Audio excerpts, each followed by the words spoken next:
수예배 찬양을 부르도록 하겠습니다. 찬송가 399장 1절 2절 간주하고 3절 4절 하겠습니다.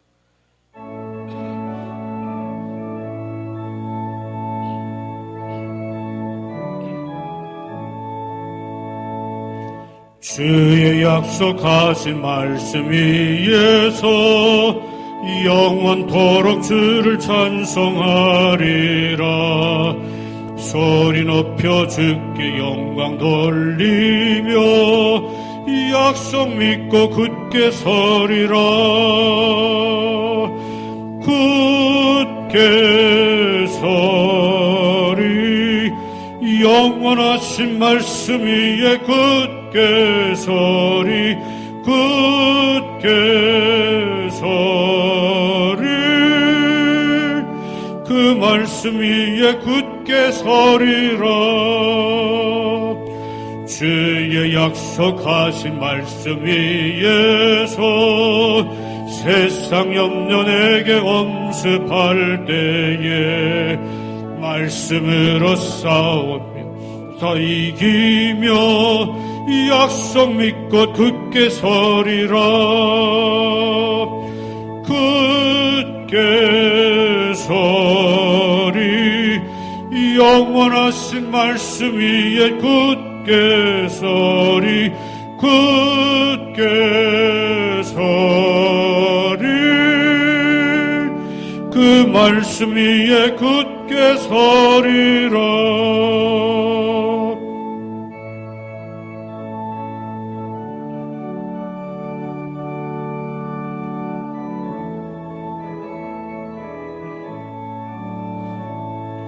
주의 약속하신 말씀 위에서 영원하신 주의 사랑 힘입고 성령으로 힘써 싸워 이기며 약속 믿고 굳게 서리라. 굳게 서리 영원하신 말씀 위에 굳게 서리. 굳게 서리 그 말씀 위에 굳게 서리라. 주의 약속하신 말씀 위에서 성령 인도하는 대로 행하며 주님 품에 항상 안식 얻으며 약속 믿고 굳게 서리라. 굳게 서리 영원하신 말씀 위에 굳게 서리. 굳게 서리 그 말씀 위에 굳게 서리라. 복음성가에 있는 놀라운 그 이름, 이것이 새 찬송가의 619장에 실려 있습니다.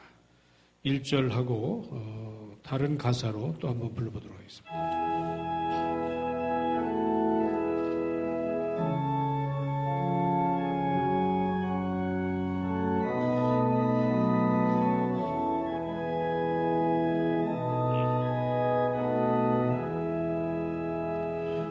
놀라운 그 이름, 놀라운 그 이름, 놀라운 그 이름, 예수 내 주. 전능의 왕이요 만물의 주시니 놀라운 그 이름 예수 내 주. 선하신 목자 또 영원한 반석 전능의 하나님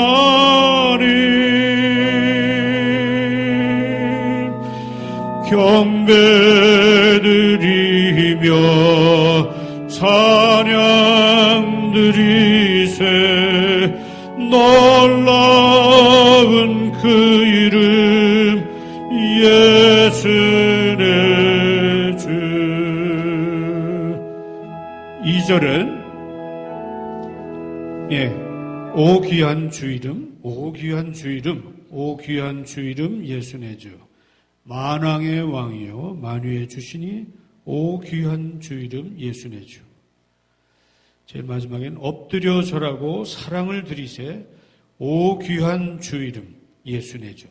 이 가사로 바꿔 불러보도록 하겠습니다.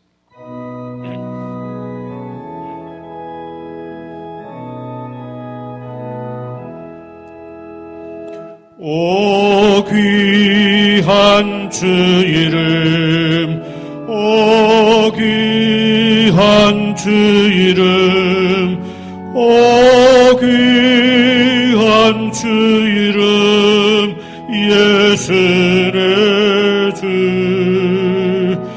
만왕의 왕이여 만유의 주시니 오 귀한 주 이름 예수의 주.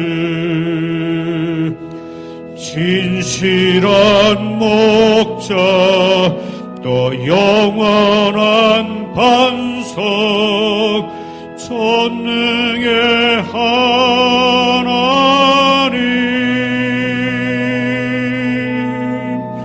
엎드려 절하고 사랑을 드리세 오 귀한 주 이름 예수의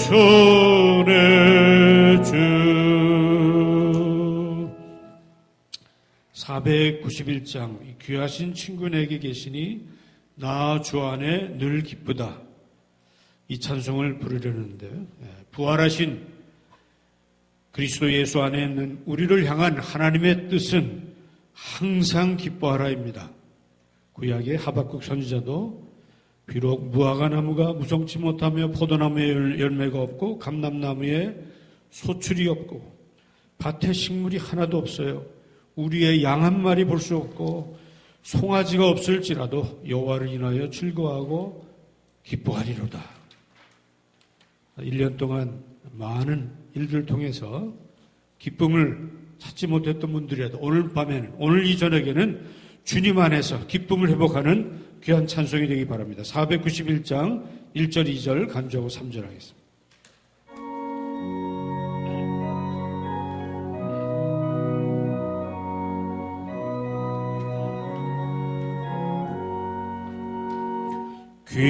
귀하신 친구 내게 계시니 나 주 안에 늘 기쁘다. 그 피가 내 죄 씻으셨으니 나 주 안에 늘 기쁘다. 나 주 안에 늘 기쁘다. 나 주 안에 늘 기쁘다. 주 나와 늘 동행하시니 나 주 안에 늘 기쁘다. 주 내 짐 대신 지시었으니 나 주 안에 늘 기쁘다. 그 생명 버려 나를 구했네. 나 주 안에 늘 기쁘다. 나 주 안에 늘 기쁘다. 나 주 안에 늘 기쁘다. 주 나와 늘 동행하시니 나 주 안에 안에 늘 기쁘다.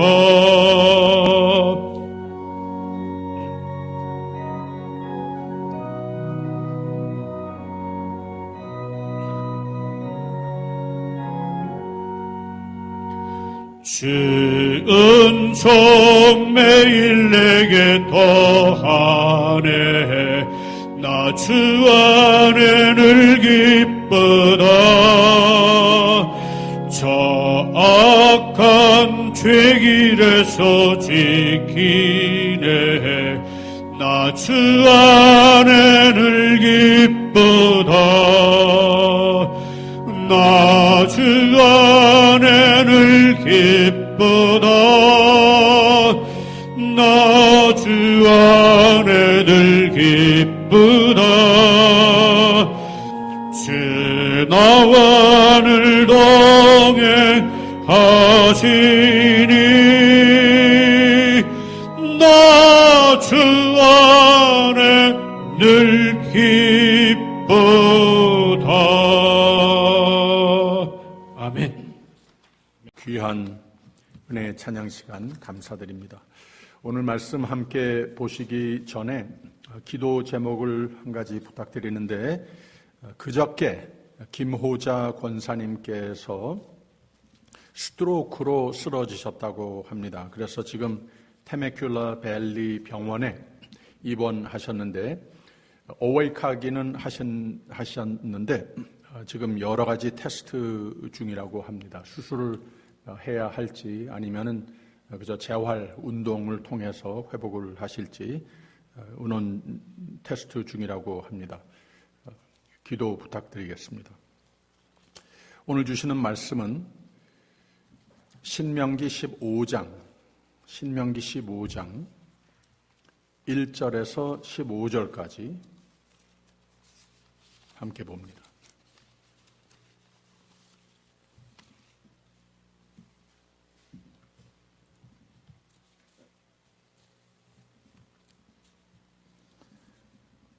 신명기 15장 1절에서 11절까지 우리 한 목소리로 같이 합독하도록 하겠습니다.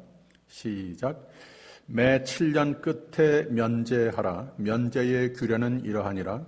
무릇 그 이웃에게 꾸어준 체주는 그것을 면제하고 그 이웃에게나 그 형제에게 독촉하지 말지니 이 해는 여호와의 면제년이라 칭함이니라.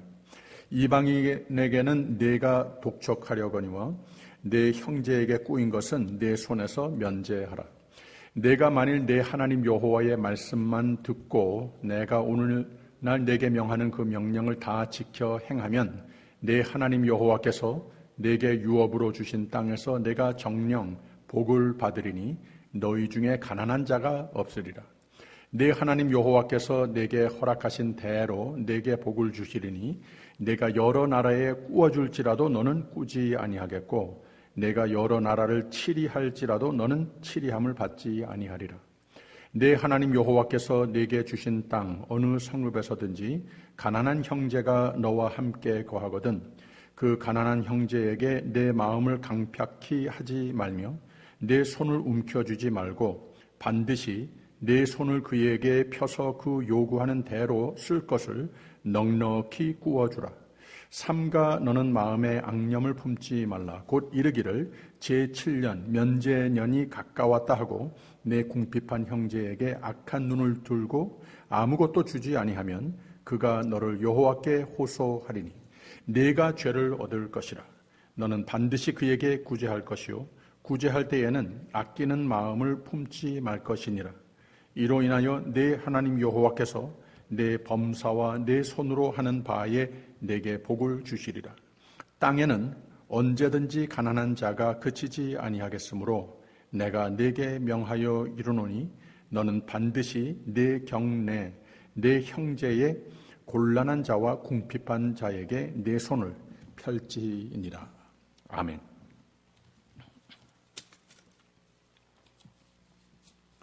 어느 무명의 시인이 이런 말을 했습니다. 인간의 인격 수치는 또는 인간의 가치는 인간의 높임을 받을 수치는 얼마나 위대한 사람과 어깨를 나란히 서 봤느냐가 아니라 얼마나 낮은 자와 그 곁에 함께 앉아 봤느냐이다 라고 이렇게 말을 했습니다. 성경에 하나님께서 우리에게 분부하시는 말씀과 같지요. 사도 바울은 겸손하라 겸손하라 하면서 나보다 남을 낮게 여기라. 빌립보서에서는 이 말을 하면서 이 마음을 품으라 하면서 곧 예수 그리스도의 마음이라고 그랬습니다. 예수님의 사신 모습, 그 본을 우리에게 리마인드 해주면서 하나님의 본체시나 우리와 같이 되셨고 우리 위에 죽기까지 하셨다. 하나님이 그러므로 지극히 예수를 높여주시지 않았느냐라고 이렇게 가르쳤습니다. 그래서 이 세상이 가르쳐주는 높아지는 원리, 행복해지는 원리, 부가 되는 원리, 권력을 잡는 원리, 이런 것과는 완전히 반대가 되는 원리를 성경은 가르쳐주고 있는 겁니다. 바로 공동체 의식, 하나님의 사람이 포함된 공동체 속에 사는 방법이 거기서 참 행복이 되고 행복을 끼치는 원리가 바로 성경이 가르쳐주는 바 높아지는 것이 아니고 낮아지는 것이다. 겸손해지는 것이다. 특히 다른 사람들과 상대적으로 비교의식은 다 버리고 비교를 하자면 저 사람이 나보다 훨씬 날지 모르겠다 하면서 자꾸 낮아지는 모습을 취할 때 그 모습이 하나님께서 기뻐하시고 인정하시고 높여주는 삶이 되는 것이라 그랬습니다. 사실 생각을 해보면 인간관계 속에서 믿음을 떠나서도 우리가 다 그렇게 기억을 하지 않습니까? 뭐 굉장히 많이 알아서 가져서 대단한 파워를 가져서 많은 사람들에게 높임을 받고 그래서 우리의 기억에 참 훌륭한 사람이다, 인격자다, 위대한 사람이다, 저렇게 돼야 되겠다. 별로 그렇게 우리가 생각하지 않습니다. 우리는 오히려 그 사람이 자기 자신의 위치를 어디에다가 세웠던지 간에 늘 상대적으로 자기가 포함된 공동체가 내가 나 혼자 잘 되는 것보다 훨씬 중요하다. 이러한 인생관을 가지고 산 사람들이 우리에게 고맙게 기억에 남고 내가 노력하는 바 그만큼 그런 기억에 그런 사람들을 모방하는 삶을 살아야 되겠다. 그러는 것 아니겠습니까? 예수님께서 이 세상에 하나님이 사람으로 성육신하여 오셨는데 우리를 구원하시기 위해서 오신 예수님이었습니다. 그런데 예수님께서 사람의 몸을 입고 이 세상에 오셨다고 하는 그 말을 incarnation이라고 그랬습니다. 자기의 몸이 아닌 하나님이신데 사람의 몸으로 바꿔 입고 이 세상에 오셨다 하는 것. 이것을 incarnation이라고 말합니다. 문자 그대로 번역을 하면 성육신입니다. 그래서 이 성육신이 물론 구원론, 하나님께서 예수 그리스도 안에서 우리에게 베푸신 구원의 사랑의 방법인데 사람의 모습으로 낮추신 모습인데 또 같은 신학에 같은 용어를 써서 믿는 사람들이 이 세상에 사는 가운데에 하나님이 우리의 몸을 입으시고 인간의 있는 모습의 낮은 곳으로 오신 것과 마찬가지로 하나님 나라를 그리스도인이 교회가 확장하는 데에 쓰임을 받고자 한다면 그 삶이 돼서 참 보람되고 하나님께서 인정하시고 기뻐하시고 축복하셔서 참으로 행복한 삶이 되고자 한다면 우리도 예수님께서 우리에게 모범을 보여주신 것과 마찬가지로 incarnational theology를 입고 살아야 된다는 거죠. 우리도 하나님이 사람으로 성육신하는 그 모습은 아니지만 나와 관계를 맺은 내가 알고 있는 나보다 낮은 자, 나보다 못한 사람, 나보다 연약한 사람들 그 곳에 그 위치에 같이 내려가고자 하는 노력이 있는 삶이 곧 그리스도를 닮는 삶이 되는 것이다. 그 삶을 통해서 하나님께서는 하나님을 알게 해주시는 것이고 하나님의 나라가 거기서 확장되는 것이다. 하나님의 사랑이 거기서 보여지는 것이다. 성경은 누누이 우리에게 가르쳐주고 있습니다. 그래서 내가 이 인카네이셔널 티올로지를 살아야 한다고 하는 말, 많은 사람에게 예수를 생명을 선사하는 삶이 되어야 하는 것인데, 바로 그것이, 다른 것은 잘 못해도, 다른 것은 잘 많이 알지 못해도 우리가 예수 그리스도께서 우리에게 자꾸 보여주시고 제일 마지막에 이것을 보여주시면서 너희도 그렇게 하여야 한다고 했던 것, 바로 그 성육신, incarnational theology를 잘 터득하고 예수님의 성품을 내 것으로 만들어서 그것이 보여주는 삶이 된다 하면은 그만큼 그리스도인으로서 하나님께서 세우신 정의가 내 삶에 맺혀지게 되는 겁니다. 사도 바울은 로마서 12장에 할 수 있거든 너희로서는 모든 사람과 더불어 화목하라 라고 하는 말을 했어요. 내가 잘 되는 것보다도, 다음에 누가 하나가 잘 되는 것보다도 공동체로 맺어준 그 공동체가 화목해서 다 같이 잘 되는 그곳에서 천국을 맛보고 행복을 누리는 것이 더 중요하다, 이런 말을 가르쳤습니다. 고린도후서 5장에 가서는 모든 것이 하나님께로서 났으며 그가 그리스도로 말미암아 우리를 자기와 화목해 하시고 또 우리에게 화목해 하는 직분을 주셨으니 곧 하나님께서 그리스도 안에 계시사 세상을 자기와 화목하게 하시며 그들의 죄를 그들에게 돌리지 아니하시고 화목하게 하는 말씀을 우리에게 부탁하셨느니라 라고 그랬습니다. 내가 선생님이냐? 내가 가르쳐줄 성직자냐? 뭐 이런 것들 그렇게 중요하지 않은데, 내가 그저 발버둥하면서 평생 노력하는 바는 예수님의 화목해 하고자 하는 그 성품을 닮아서 그 마음과 손길이 되는 것, 이게 중요한 것이다. 이게 곧 incarnational life라고 하는 말입니다. 예수님도 바로 그렇게 가르치셨습니다. 마태복음 5장에서 예물을 제단에 드리다가 거기서 내 형제에게 원망들을 들을 만한 일이 있는 줄 생각나거든 예물을 제단 앞에 두고 먼저 가서 형제와 화목하고 그 후에 와서 예물을 드리라. 예배자로서 승리하여야 하는 사람들이 그리스도인 아니겠습니까? 예배자 아니겠습니까? 예배자로, 예배가 우리의 삶의 중심이 되어야 한다고 그랬습니다. 그런데 그 예배하러 주님 앞에 나오는 그 마음의 자세가 바로 이 화목, 형제와 화목하고 이것이 빠져 있으면 하나님께서 기뻐 받으시는 예배가 되지 못한다고 하는 겁니다. 그래서 하나님 앞에 무슨 어떤 말씀을 잘 믿고 순종하는 것보다 더 중요한 것이 형제와 화목하는 것. 예배 도중에 모든 엘레멘트 한 가지 한 가지를 너무나도 잘 알아서 내 몸에 푹 젖어 있는 것, 너무나도 은혜스럽게 예배 드릴 줄 아는 그거보다 더 중요한 것이 형제들과 일상생활 속에서 incarnational life, 그들이 있는 곳에 그 위치에 같이 눈높이를 해서 함께 화목한 것, 이것을 성경은 신약에서 또 구약에서도 계속해서 가장 많이 반복하여 가르치는 바이라고 하는 겁니다. 오늘 말씀이 바로 이 모세가 요단강 건너가서 이 부활적인 삶을 지금부터 잘 준비하여야 하는 것이다. 하나님께서 예비하신 그 생명의 삶을 거기 가서 누려야 될 것인데, 가장 실천신학적인 차원에서 많이 반복하는 것이 이미 8장에서 우리가 말씀을 본 것과 마찬가지로 이 모세는 여기에서 또다시 한번 반복을 하고 16장에 가서 또다시 한번 반복하고 조금 이따 보겠습니다만 22장에 가서 또다시 반복을 하고, 가장 많이 반복한 것이 하나님 앞에 율법을, 규율들을 잘 지키는 것보다 훨씬 더 중요한 것이 너희들 가운데의 공동체 생활 속에서 하나님의 사랑을 품고 나타내면서 서로 주고받으면서 여기에서 화목하는 것이 가장 중요한 것이다. 이걸 가르쳤습니다.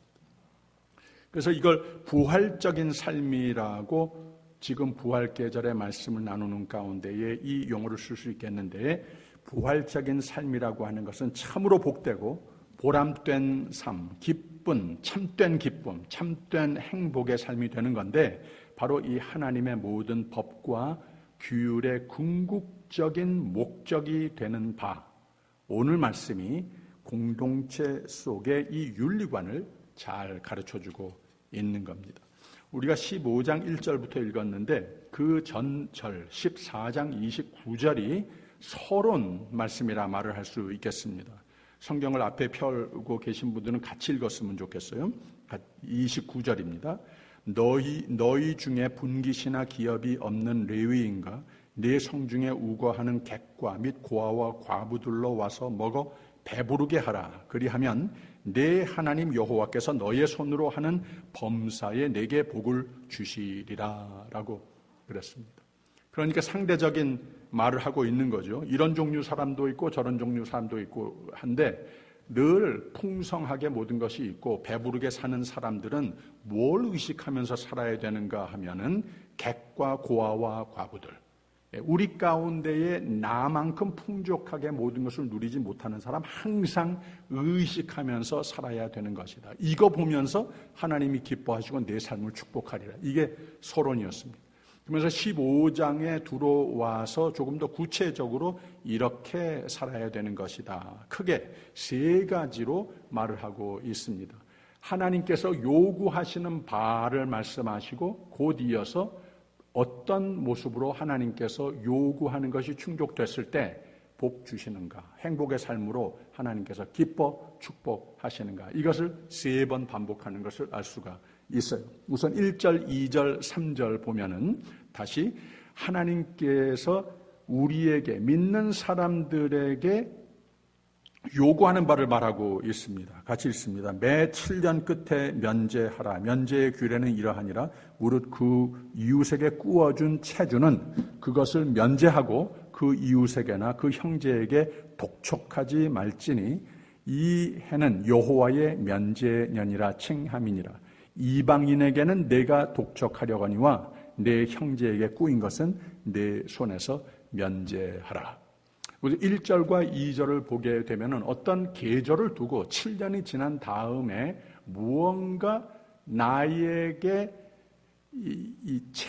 내가 체주가 된 그런 관계, 그것을 면제해 주어라 라고 하는 말을 하고 있는 거예요. 조금 더 보편적으로 말을 했을 때에 하나님의 마음속에는 누가 너에게 꼬인 것이 있다든지 누가 너에게 약점을 잡힌 것이 있다든지 이런 것에 대해서 늘 마음의 용서를 풀어주는, 자유를 주는 이런 마음을 가지고 사는 것이 하나님께서 보고 싶어 하시는 모습이다. 근데 여기 3절에 덧붙여서 한 말이 우리에게 좀 걸립니다. 이방인에게는 내가 독촉하려니와 내 형제에게 꼬인 것은 내 손에서 면제하라 라고 그랬습니다. 그 시대에 하나님께서 명령하신 바이에요. 하나님께서 선민으로 택한 사람들 바깥에 이방인들에게는 그럴 필요가 없다라고 그랬어요. 그래서 그러면 우리가 이런 말씀을 우리의 삶에 적용할 때에 이렇게 구분을 해서 나하고 가깝다고, 같은 민족, 같은 고향, 같은 여러 가지 생각, 비슷한 사람, 내가 좋아하는 사람, 그 테두리 안에서 적용이 되는 것으로 하면 되는 것이고, 내가 잘 모르고 나하고 어떤 사회적인 장벽 넘어 있는 사람들에게 해당되는 말이 아니다. 이렇게 해석을 할 수 있지 않겠습니까? 구약 시대에 그렇게 해석을 해도 됐고 그렇게 다 받아들였다고 하는 거예요. 그런데 참 중요한 것은 이런 게 성경에 참 많지 않습니까? 문자 그대로 해석을 했을 때에 지금 현재 하나님께서 과연 우리 교회를 향해서 믿는 사람들에게 향해서 요구하시는 것이 이럴까? 이게 왜 우리에게 좀 바다가 되는가 하면은 신약에서 주는 메시지가 다르기 때문에 예수님께서 이런 법들을 항상 초월해서 이방인들과 또 죄인들과 하나님 사람들의 규율에 벗어나는 행동을 많이 하셨다고 하는 거예요. 그래서 이 법을 가르치는 사람들이 예수님을 항상 쫓아다니면서 예수님께서 혹시 이런 실수를 하지 않는가 해서 붙잡아서 좀 올무에 빠뜨리게 하려고 하는 경우가 많았지 않습니까? 이 사도 바울도 물론 그렇고. 그래서 우리가 항상 성경 전체를 보았을 때 신약의 안경을 쓰고 예수님의 가르침의 안경을 쓰고 또 사도들의 서신들의 안경을 쓰고 성경 전체를 보는 눈을 가져야 한다고 하는 거죠.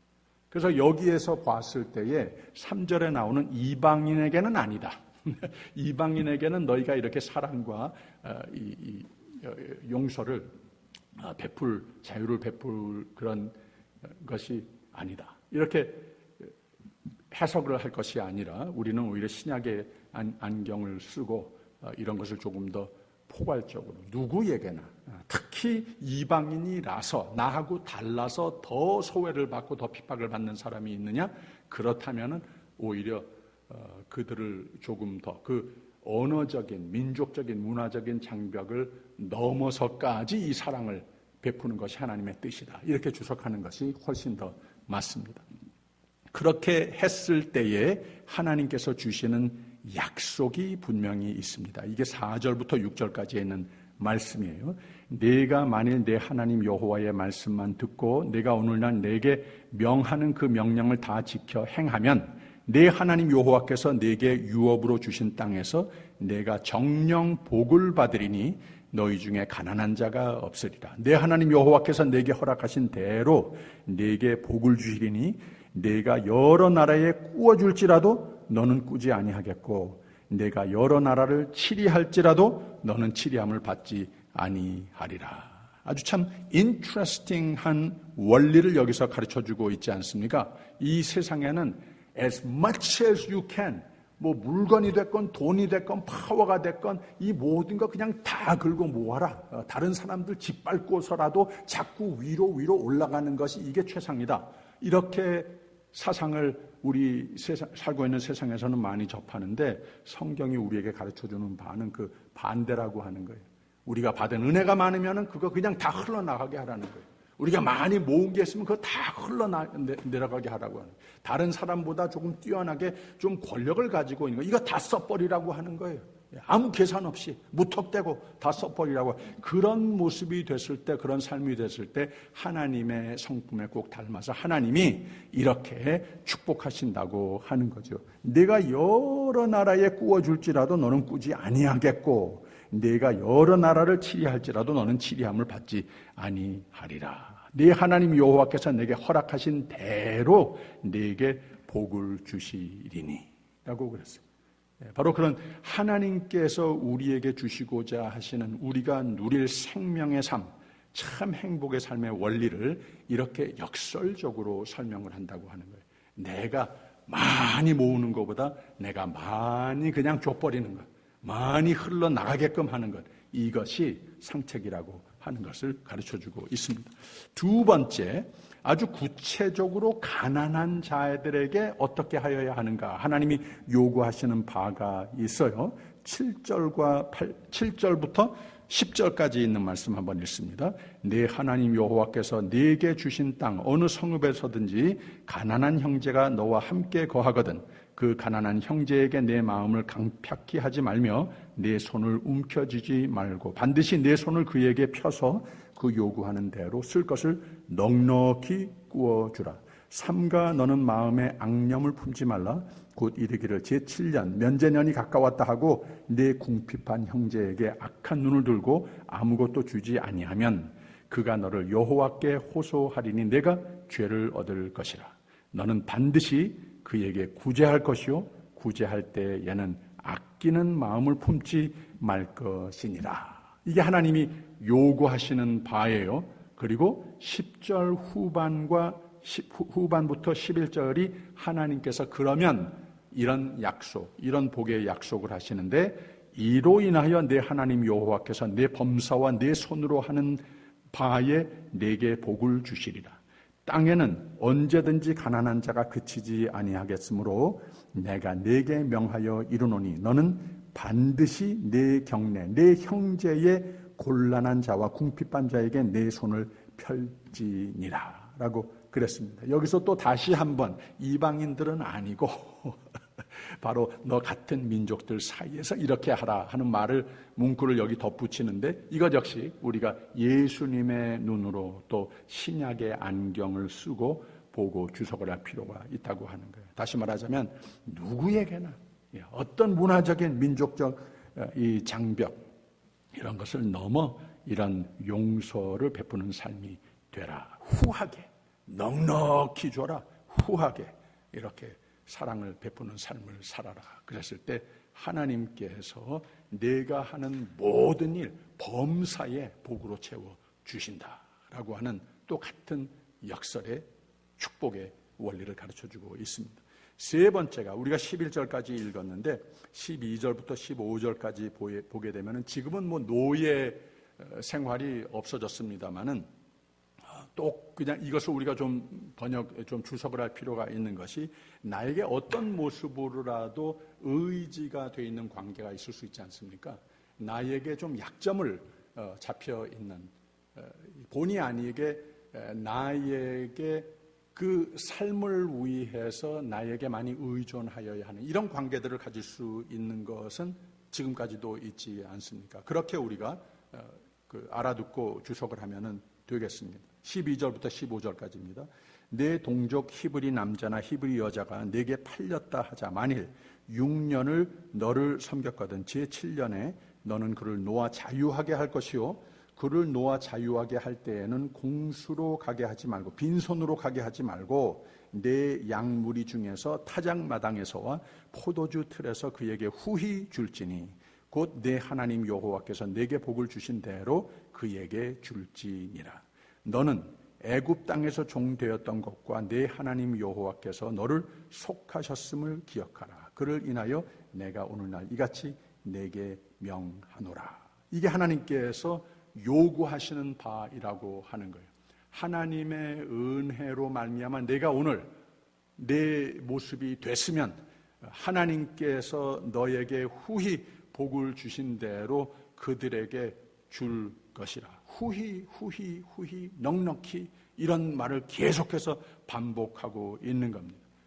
이 종과 바로 이 주인의 관계가 이제는 해산됐다 하더라도 갑자기 풀려가지고서 어떻게 인생을 꾸려나갈 수 있겠느냐. 그것까지도 책임지는 것이 참 자유를 베푸는 것이다 하면서 내 최선을 다해서 그에게 줄지니라. 이 표현을 내게 복을 주신 대로 하나님께서 우리에게 베푸신 그 축복이라고 하는 건 뭐 말로 다 헤아릴 수 있겠습니까?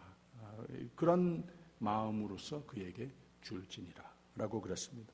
그랬을 때에 하나님께서 어떻게 약속을 하시는가? 18절에 가서 이런 말씀이 있어요. 그가 6년 동안에 품꾼의 삭세 배나 받을 만큼 너를 섬겼은즉 너는 그를 놓아 자유하게 하기를 어렵게 여기지 말라 해놓고 그리하면 내 하나님 여호와께서 너의 범사에 내게 복을 주시리라. 사랑과 긍휼의 규례를 잘 지키면 내가 나 자신을 위해서 아주 지혜롭게 미래를 다 대책을 세워 놓는다 한들 하나님께서 나에게 가장 좋은 것을 하나님께서 계획하신 바를 우리가 따라갈 수 있겠습니까? 하나님께서 나를 위해서 진정 복된 삶이 되라고 계획하신 바대로 내가 꼭 필요한 사람에게 다 풀어주면 하나님께서 하늘의 보고를 열으시사 너에게 다 그 축복으로 덮어주신다. 이렇게 하나님께서 세 가지로 하나님 사람들이 이 세상의 모든 공동체 생활 속에서 살아야 할 모습을 요구하시면서 하나님께서 계속 반복해서 하시는 말씀은 이 모든 것, 예수님께서 설교하신 바와 마찬가지죠. 하나님 나라와 하나님의 의를 위해서 하나님의 뜻을 그대로 내가 납득이 가건 안 가건 그냥 최선을 다해서 다 해버리면, 다 줘버리면 아주 후히 너그럽게 넉넉하게 다 해버리면 하나님께서 이 모든 것을 너에게 더 하시리라. 어느 정도인가? 내 상상을 초월하는 하나님의 은혜, 사랑, 놀라운 은혜와 풍성한 사랑으로 내 삶으로 채워주신다고 하는 거죠. 그런데 이게 역시 성경에서 우리에게 가르치는 바인데 성경에서 그렇게 했다고 해서 하나님께서 그렇게 요구하셨다고 해서 이걸 하고 나면 나에게 이런 복이 흐른다고 약속을 하신다고 해서 아유 그러면 내가 왜 이걸 미처 생각 못했지 오늘부터 당장 해야지 이게 잘 되지 않는 거예요. 왜 그런가 하면 이 세상에 아직 살고 있기 때문에 우리 경험을 많이 해봤거든요. 내가 하는 만큼 돌아오는 것이고 하지 못하는 만큼 탁탁 단절되고 이런 세상에 우리가 살고 있지 않습니까? 그렇기 때문에 이런 자극이 하도 많기 때문에 하나님께서 우리에게 원하시는 아무 계산 없이 그냥 다 베풀어 버리는 삶을 살아봐라. 그러면 내가 책임져 줄게. 이게 금방 나의 삶의 패턴으로서 오늘 당장 바뀌어지는 데는 쉽지 않다고 하는 거예요. 그래서 신명기 22장에 이런 말을 했습니다. 신명기 22장 1절부터 4절까지 있는 말씀을 한번 봅니다. 신명기 22장 1절에서 4절까지 시작. 내 형제의 우양의 길 잃은 것을 보거든 못 본 채 하지 말고 너는 반드시 끌어다가 내 형제에게 돌릴 것이요 내 형제가 내게서 멀거나 내가 혹 그를 알지 못하거든 그 짐승을 내 집으로 끌고 와서 내 형제가 찾기까지 내게 두었다가 그에게 돌릴지니 나귀라도 그리하고 의복이라도 그리하고 무릇 형제의 일은 아무 것이든지 내가 얻거든 다 그리하고 못 본 채 하지 말며 내 형제의 나귀나 소가 길에 넘어진 것을 보거든 못 본 채 하지 말고 너는 반드시 형제를 도와서 그것을 일으킬지니라 라고 그랬어요. 그냥 당연한 이 도덕성에 대한 가르침 같지 않습니까? 그런데 여기 참 중요한 말을 3번을 반복을 하고 있어요. 그게 뭔가 하면 못 본 채 하지 말라. 사람이 이 세상에 사는 가운데에 믿는 사람마저도 이걸 잘 못하는 거예요. 우리가 찬양은 부를 줄은 알고 하나님의 은혜의 공부가 되고자 하는 삶 찬양도 부를 줄 알고 설교를 하고 설교를 듣고 그러는데 우리가 정작 저 세상에 나아가서 매일매일 생활할 때에는 관심이 정말 관심을 두고 잘 해야 되겠다 하는 것이 나라고 하는 거예요. 그리고 나하고 직접적으로 연결된 그 관계, 그 테두리, 그 울타리 안에서 이 적용하는 이거는 참 쉬운데 그 바깥에는 쉽지 않다고 하는 거예요. 우리가 언제 그렇게 표현을 하겠습니까마는 못 본 채 하는 삶을 아주 많이 합니다. 왜 그런가 하면 그게 쉽기 때문에. 그래서 여기 22장에 와서 조금 더 구체적으로 이웃을 더욱 하나님께서 요구하시는 방법대로 용서해주고 자유를 주고 사랑을 해주고 넉넉히 배려해주는 이런 삶이 저절로 되는 것이 아닌데 진정 마음속에부터 우러나오는 사랑의 법이 우선 형성돼야 한다고 하는 거예요. 그러기 위해서 사람이 하룻밤 사이에 바뀌지는 않는데 어디서부터 시작이 돼야 하는 것인가? 이웃 사랑이라고 하는 것은 우선 관심, 내 마음속에 저 타인에 대해서 관심, 그 마음속에 우선 자리가 잡혀야 한다고 하는 거예요.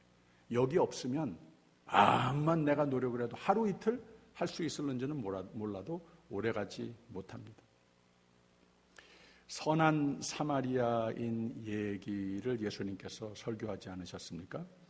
바로 레위인, 제사장 다 이 강도를 만났던 불쌍한 사람, 넘어져 있는 사람을 지나쳤는데 이 마음으로 무슨 마음을 가지고 지나쳤는가 하면 못 본 채 하고 못 본 채 해야 되는 거예요.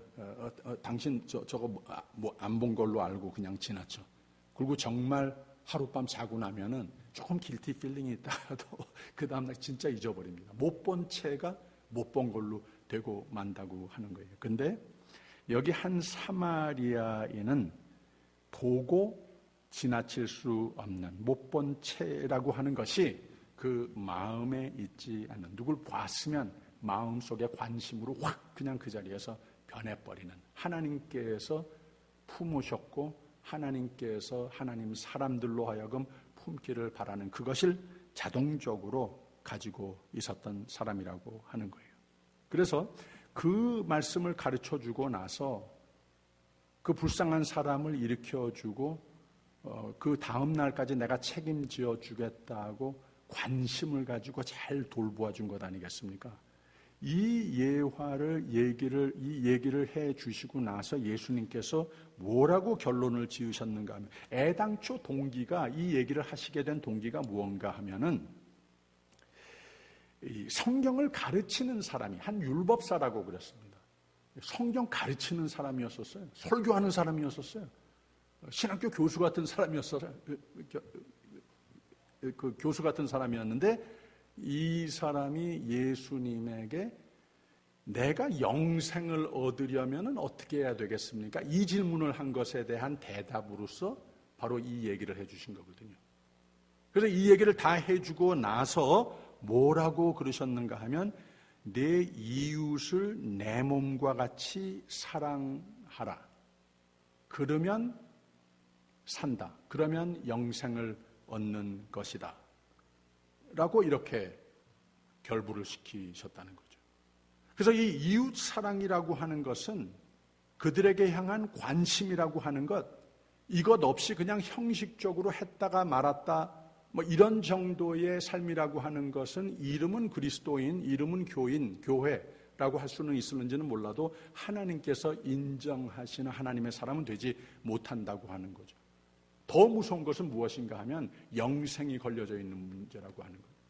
정말 마음속에 관심을 가지고 하나님의 마음을 담고자 노력하는 삶, 그래서 내가 가던 길을 멈춰서 그냥 내 삶의 패턴이 확확 바뀌는 그런 모습이 되지 못하면 구원받지 못할 수도 있다는 말까지 하시는 거라고 하는 거죠. 그래서 이 이웃 사랑이라고 하는 것은 구원 문제라고까지 예수님께서는 말씀을 하신 거예요. 그래서 예수님 또 신약 서신들도 이 민족적 장벽, 구약은 물론 있었습니다만은 성경은 신약의 안경으로 보아야 한다고 하는 거죠.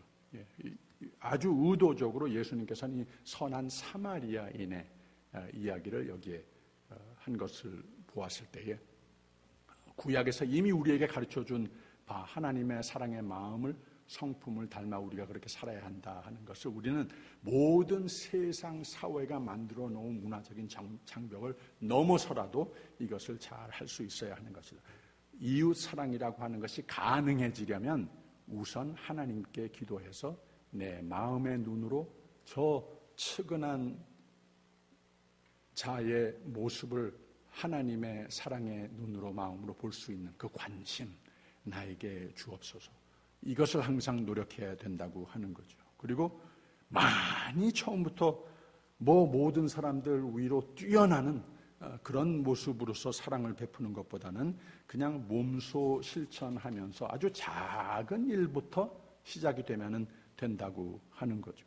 여기에 이 표현들을 좀 보세요. 다 작은 사랑의 실천들을 말하고 있습니다. 우양의 길을 잃은 것을 보거든 주인에게 돌려주고, 잃어버린 의복을 찾아주며, 형제나 나귀와 소가 길에 넘어진 것을 보거든 일으켜 세워줄 것이며, 이런 좀 일상생활에서 흔히 일어날 수 있는 평범한 일들 아니겠습니까?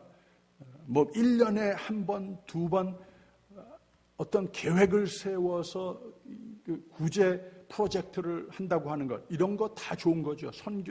단기 선교로 여행을 다녀온다고 하는 것, 이거 다 좋은 것인데 일상생활에서 아주 사소한 작은 일이 되더라도 늘 모든 것을 보는 눈이, 모든 사람들을 보는 눈이 하나님께서 자비의 눈으로 보시는 그 눈을 가지고, 그 관심을 가지고 보는 습관을 했을 때에, 이것이 나의 눈이, 나의 마음이 됐을 때에 그만큼 하나님께서 어느덧 내가 노력하는 만큼 나의 삶을 하나님의 그리스도인이라고 불리우는 하나님의 눈과 관심과 마음을, 손길을 담는 삶으로 바꾸어 놓으신다고 하는 겁니다.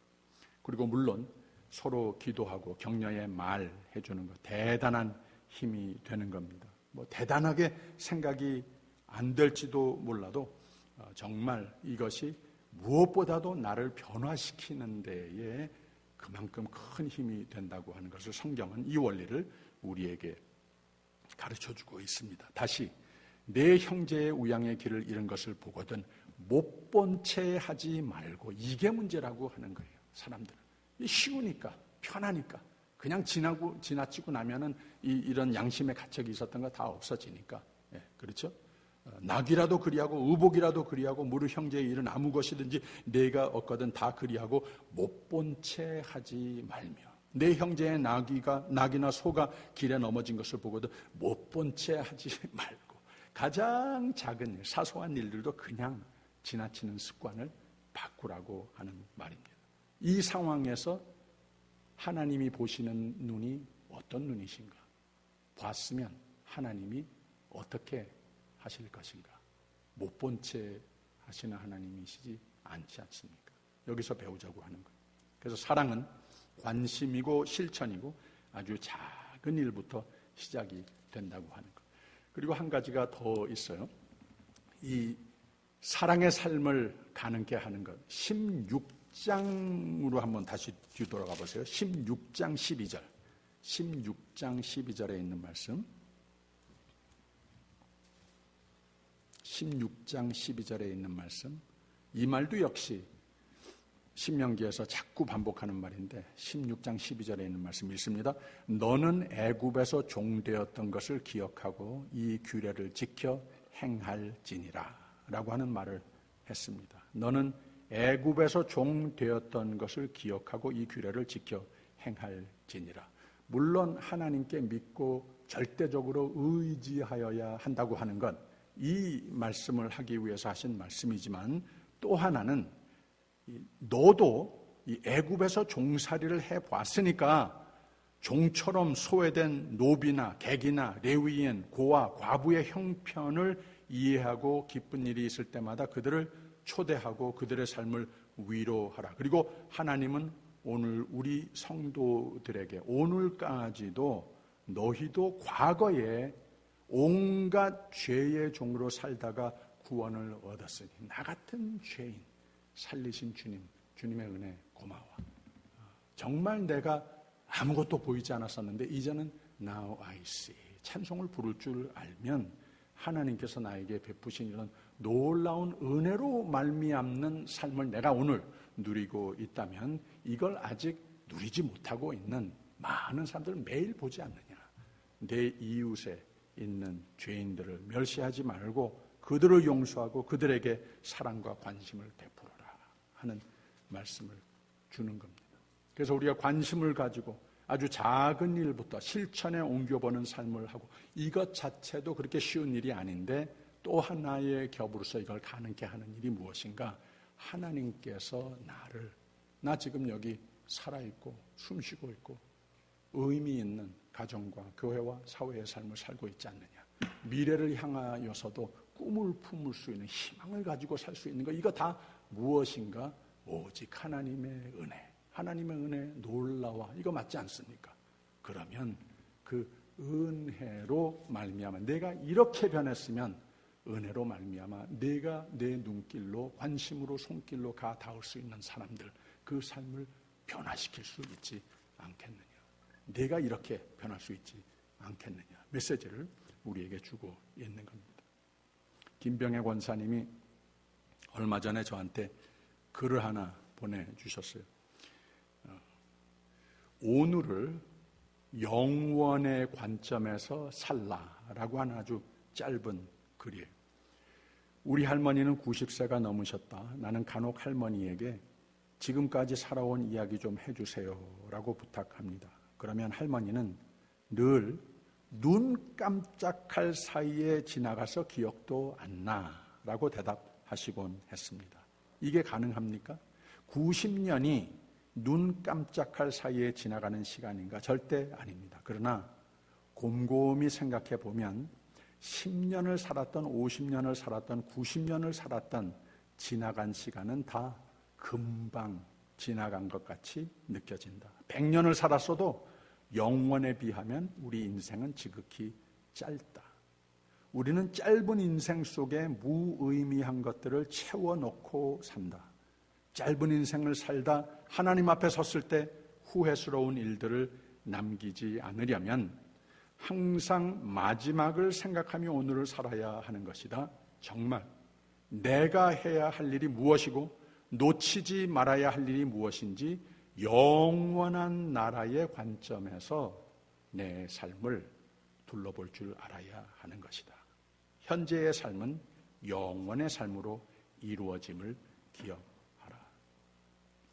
하나님의 은혜에 늘 감사하고 하나님이 늘 선택하신 길로 인도하심을, 그게 곧 내 인생의 길이라고 하는 것을 확신하고 최후의 승리를 위해서 하나님 말씀 따라 살면서 하나님의 은혜를 누리는 삶, 또 이 복음을, 이 부활계절과 평생에 많이 전하고 많이 이웃을 사랑하고 참 보람되기도 하고 하나님이 기뻐하시는 생애가 되시기를 주님의 이름으로 축원합니다. 아까 우리 부른 찬송 놀라운 그 이름 찬송 한번 다시 부르고, 이 지휘자 집사님이 2절을 붙인 게 참 은혜가 된 것 같아요. 오 귀한 그 이름, 우리를 구원 사랑하시고, 이 그리스도인이라고 하는 것, 이 놀라운 이름을 우리에게 주셨다고 하는 것을 생각해 보면 더 놀랍습니다. 참 감사로 하나님의 놀라운 이름이시지만, 예수 그리스도의 놀라운 그 이름이시지만 그 이름을 우리 보고 사용하라고 축복해 주신 그 사실을 생각을 해보면 정말 감사하지 않을 수 없습니다. 그 아름다운 그 이름에 합당한 귀한 사랑의 삶을 다시 새롭게 다짐하는 의미로 한번 부르겠습니다.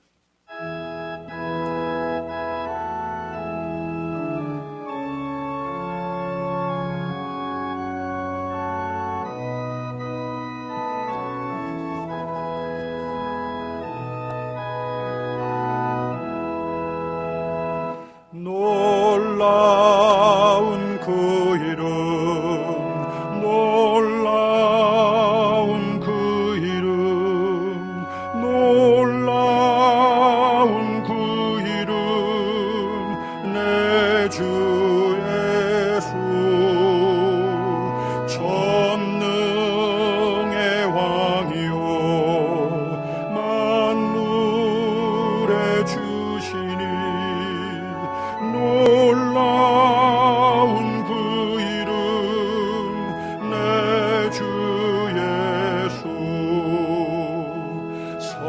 선하신 목자, 또 영원한 반석, 전능의 하나님,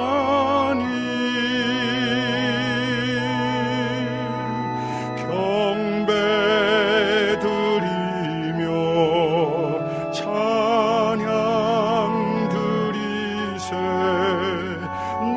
놀라운 그 이름, 예수 내 주. 오 귀한 주 이름, 오 귀한 주 이름, 오 귀한 주 이름, 오 귀한 주 이름, 예수 내 주. 만왕의 왕이요 만유의 주시니 오 귀한 주 이름, 예수 내 주. 아멘. 진실한 목자, 영